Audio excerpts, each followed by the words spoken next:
How's it going, everyone? It's me, Vivi, and welcome to another Ratchet and Clank video. So I watched Insomniac Games' recent A Crack in Time livestream. Not much was discussed this time if we compare this one to the others. Not that many questions were brought up, that's the thing. If anything, the same question was brought up. Is there going to be some sort of HD remaster in the future for the PS4? Insomniac Games, like they've said time and time again, they are interested with the idea, but they wouldn't be the ones to work on it, and it's Sony's decision at the end of the day. Insomniac Games, they usually don't handle HD ports and stuff like that. Now, during this live stream, sure, Ratchet and Clank related questions weren't brought up that much, but they did discuss Star Wars, Black Friday. They also discussed this 20 minutes Frozen animated short, which apparently plays before the movie Coco. Now, Corey Hoover, who was also on that live stream, he despised it. Apparently there's no plot whatsoever, they just keep singing and singing. And I know this is off topic, but there's been a lot of complaints about this animated short. And because of that, Disney decided to remove it. I don't know if you guys have seen the movie Coco. Apparently it's a very good film. I haven't seen it yet. But yeah, I wanted to bring this up. Anyways, back to the video. For you shippers out there, Ratchet and Talwyn are now together. They're boyfriend and girlfriend. Let me play the scene where James Stevenson confirms it.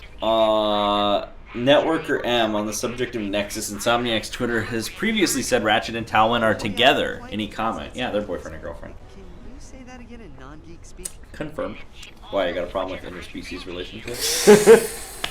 I mean, wasn't it obvious? I mean, she gives Ratchet these looks, especially into the Nexus? Now, to be honest, I've never been into this whole shipping thing, so I really don't care. I know many people in the comments have told me, dude, do you think Ratchet should be with Talwyn? Do you think he should be with Sasha? I don't care, alright? I'm not gonna scream, jump, and squeal that Ratchet and Talwyn are a couple. But for you shippers out there you go. You wanted an answer? You got it. Now, there's one thing I had no idea about. Apparently, this subject of Talwyn and Ratchet dating was brought up on Twitter in the past. I tried looking up this tweet, but I couldn't find it. Brought up meaning Insomniac Games had confirmed it, which I had no idea about. That's what I'm saying. Stevenson explained that he did like the idea of size matters, he didn't hate the game, he thought it was enjoyable on a handheld device. He also liked the idea of Secret Agent Clank. And like I've said in the past, Secret Agent Clank, it's like an episode of Clank. Insomniac Games sees it that way. They also went over the innuendos, which is something I absolutely love about this series. And now, you're familiar with some of the innuendos which were scrapped, right? Why were they? Well, simple. Sony found them, how can I say this? Inappropriate? Clock blockers. That was supposed to be the original name of A Crack in Time, however, that was not the internal name. It's not as if clock blockers was brought up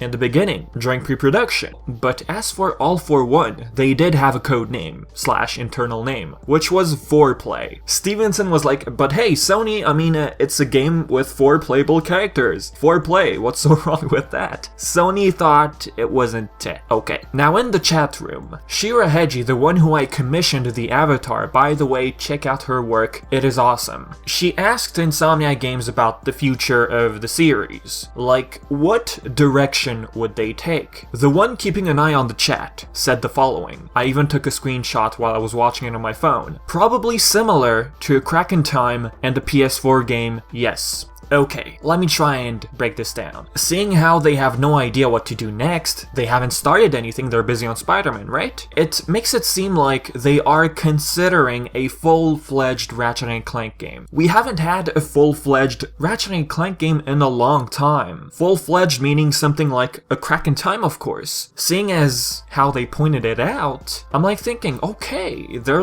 actually considering it, finally. Okay, the PS4 game looked marvelous, but it was short in comparison, so I don't consider it full-fledged. It's not Insomniac Games' best work. Not all planets were brought back. No skill points. No new armor, you could just customize the color, which was boring. Those who will say, but we have trophies, we don't need skill points. Well, look at A Crack in Time, Full Frontal Assault, and All For One. Trophies and skill points. Having skill points adds a lot more gameplay value to the game. Now the question is, if they do bring back skill points, which is very, very possible, seeing as as how they've done it pretty much in every single game, which one would you rather go with? Keep the requirement secret or show it? Not showing it, I think, adds a layer of mystery and challenge. Honestly, I wouldn't mind. I'm not picky in that department. Stuff from Crack in Time appearing in this new Ratchet and Clank game, okay, simple. The space travel, they should bring it back. It's awesome. Bring back the moons, right? That was pretty cool. Now, they also mentioned the PS4 game. It's not many people's favorite, that we know. I mean, the real-time cutscenes, the in-game cutscenes in other words, no thank you. They were so terrible, they were lifeless. I was pretty disappointed with that. They probably had told themselves, okay, we have scenes from the movie, that should be enough. Well, I guess they had the limited time. With the whole release of the film and all that, they had to, I guess, as Ted Price pointed out, they had to stick to the creative license which was given. With the budget they had, I guess, that's what they decided to deliver. Yeah, the PS4 game wasn't the best, but guys, you've played the previous games, right? Insomniac Games has it in them, so I'm gonna say, don't worry. Anyways, what else could they bring from the PS4 game into this new game? The Raritanium system? Well, that's not really something new, right?